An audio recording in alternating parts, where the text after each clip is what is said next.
den altså ikke. Den prøvede lige at bide bagbenet. Det er kun lige for at markere. Den er der ikke sket noget.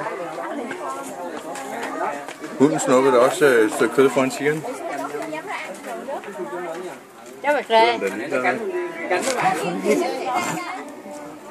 What a master! Felix was afraid. That's still peaceful. I don't know why. No? They don't fight together. How's that possible? I think the tiger will attack the dog, but There are two dogs. but she don't do it. Take a video of it. That is incredible. It's another dog is coming.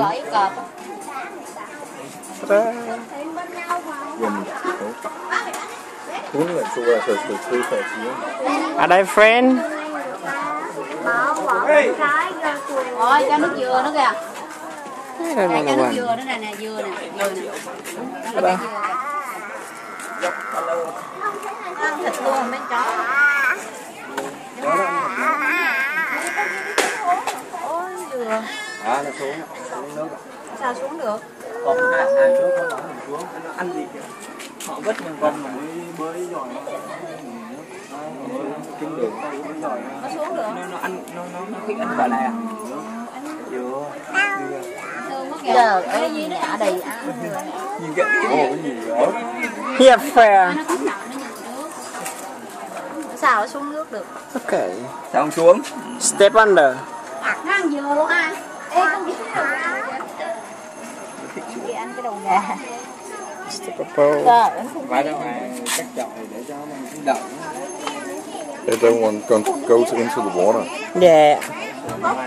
They don't want wet. No, Become wet. maybe the dog will.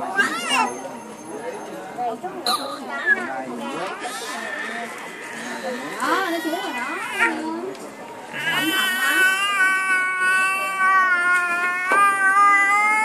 Cái dừa đó mà. Xuống luôn. Chủ quá cái mội miệng mới ăn. Này mình xé người ta thôi còn gì để nói. Nó lấy cái thức ăn hay gì đó. Không, nó nhiều nó bắt con cá rồi xuống mấy thương.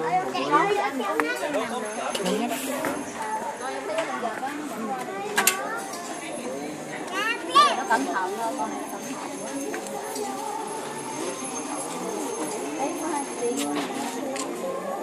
I can't imagine why the dog and the tiger can live together like this. No, I can't. I can't imagine. I think the dog will wreck the dog and its dog, but I thought the tiger would eat the dog. that's still live together. Incredible. Can you ask him? I don't know. Okay. I'll be ask him later when I finish the camera. Oh, you're. Oh my Oh, God. he scream. Giỏi quá. He scream. Wow. Lấy cái dừa đâu. Oh, Wow, he catch the coconut. yeah. Đầu gà này rất hay luôn hả? Wait, he wets on body. Hay nhỉ? Dừa nữa kìa.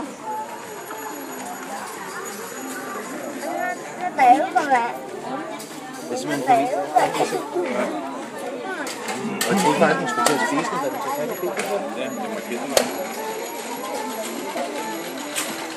Jeg har også set nogle skide videoer, inden han begynder at finde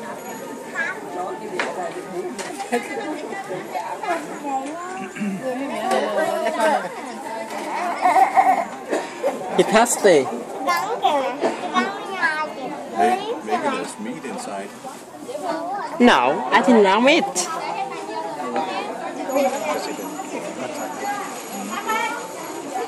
Mấy cái cọp ăn dừa á, lần đầu tiên á, chắc ở Việt Nam mới có. Trời ơi, hút nước gần đâu. Anh nó cắn rồi.